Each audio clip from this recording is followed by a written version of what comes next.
Shalom everybody and welcome to Rega Bivrit. Very special Rega Bivrit today, Kotel edition. I would like to remind you that we are in Shorashim edition and we're still talking about Rabbi Moshe Al-Shich commentary. This week we're in a very important parasha. In last week parasha, Bnei Israel received the Torah. They received the Torah, they said the word Naseh Nishma. Now in this week parasha, we're learning in Parashat Mishpatim, what does it mean to do the Naaseh ve'nishma? You can think about Naaseh ve'nishma in another way. Naaseh have to do with our relationship. Asiyah is the essence of our doing toward our brother, Naaseh. We don't pray for just our brother, we are doing the mitzvot so that our brother itself will know that he is being loved and taken care of. The nishma has to do with the vertical relationship between us and Hashem. In the parasha this week, in Exodus chapter 23, there seems to be something very much out of odd. You see, we receive the Torah, then God defined for Israel all the Mishpatim. What does it mean to love your neighbor as yourself? You see, to say I love my neighbor without defining it, it's just half of the equation. Therefore, we all have to be mindful of those things that even in the halachot we need to. For example, if you love your neighbor as yourself, you should learn halachot about Shmirat Lashon, the taming of the tongue, for example, okay? Shmirat Lashon. That will be an example of that kind of thing. So just give an example for everybody to understand. Or if I learn about that, I should learn also about Lashon Hara, as an example. All of those are part of the mitzvot that is called Mishpatim. Naaseh, that is the Naaseh, the horizontal. The Nishma is the vertical. Now, the overarching things behind this, especially important to talk about those things today, is the aravut that all of Israel have for one another. So think about this for a moment. Think about that. God is telling Israel about the Moadim.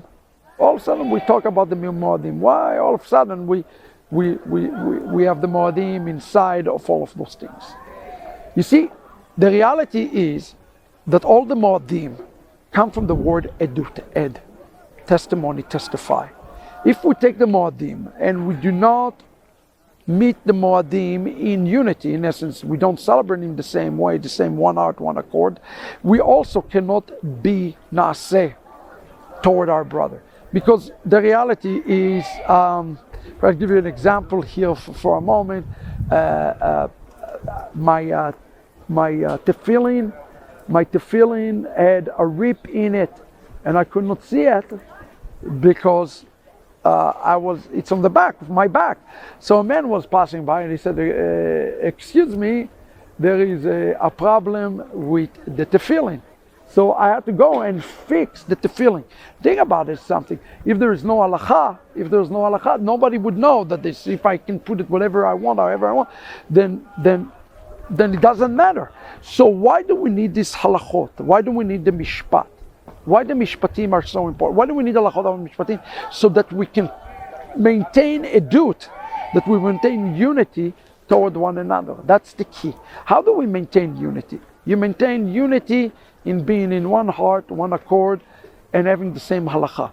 People think that halacha is legalism, but they don't understand the essence of halacha. Why halacha is important? Halacha is important so that we will have the same hashkafa, the same view, and we'll be able to walk the same way with one another. You follow what I'm saying to you? So think about the mishpat, and halacha on the mishpat is a fulfillment of what it's saying, Pirkei Avot, when it says, put a fence to the Torah. We have to put a fence to relationships. And the word for us today, in Parashat Mishpatim, is to put a fence to the mishpat. Put a fence to the relationship with one another. Put a fence to the way you talk to one another, the way you conduct your business, the way you conduct your affair, the way you talk to your wife, your spouse, your children, your neighbor, your stranger even. And this is why halacha is so important. Torah without halacha mean nothing. That's why it's important to take upon ourselves Torah with halacha.